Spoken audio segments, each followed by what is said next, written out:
தலைவர்களின் நினைவாக சாலைகள், முக்கிய கட்டடங்களுக்கு அவர்களது பெயர்களை சூட்டுவது வழக்கமான நடைமுறையாக இருந்து வருகிறது. இதேபோல மலேசியாவில் இந்தியர்களின் பெயர்கள் சூட்டப்பட்ட சில சாலைகள் பற்றி பார்க்கலாம். ஒரு நாட்டின் வளர்ச்சிக்கு வித்திடுகின்ற சமூகங்களின் பங்களிப்பு பல்வேறு வகையில் அங்கீகரிக்கப்படுகின்றன. அவ்வாறு ஒரு சமூகத்தைச் சார்ந்த முக்கிய தலைவர்கள், பிரமுகர்களின் பெயர்கள் நகரத்தின் கட்டிடங்கள், நினைவுச் சின்னங்கள் மற்றும் சாலைகளுக்கு சூட்டுவதும் அதில் அடங்கும். அந்த வகையில் மலேசிய இந்திய சமுதாயத்தைச் சேர்ந்தவர்கள் இந்நாட்டின் வளர்ச்சிக்கும் மேம்பாட்டுக்கும் பல்வேறு வகையில் பங்காற்றியதை அங்கீகரிக்கும் வகையில் மலேசிய அரசாங்கம் தலைநகர் கோலாலம்பூரில் சில சாலைகளுக்கு இந்திய சமுதாய பிரமுகர்களின் பெயர்களைச் சூட்டி பெருமைப்படுத்தியுள்ளது.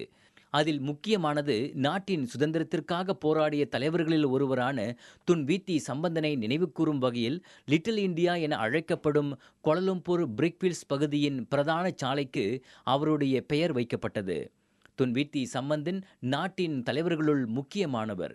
அன்றைய மலாயாவின் சுதந்திரத்திற்காக போராடிய தலைவர்களில் இந்திய சமூகத்தை பிரதிநிதித்து லண்டனில் நடைபெற்ற பேச்சுவார்த்தையில் கலந்து கொண்டவராவார்.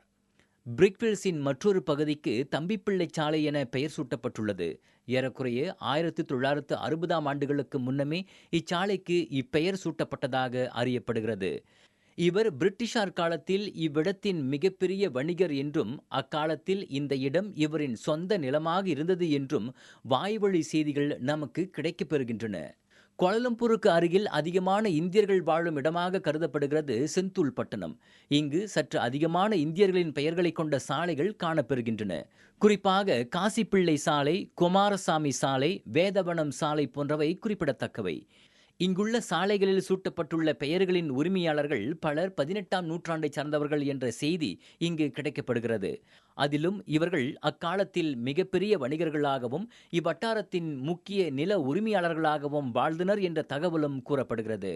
வருங்கால தலைமுறை சமுதாய தலைவர்களின் சரித்திரத்தை அறிந்து கொள்ளும் வகையில் இவ்வாறு முக்கிய சாலைகளுக்கு பெயர் வைப்பது பெருமைக்குரியதே.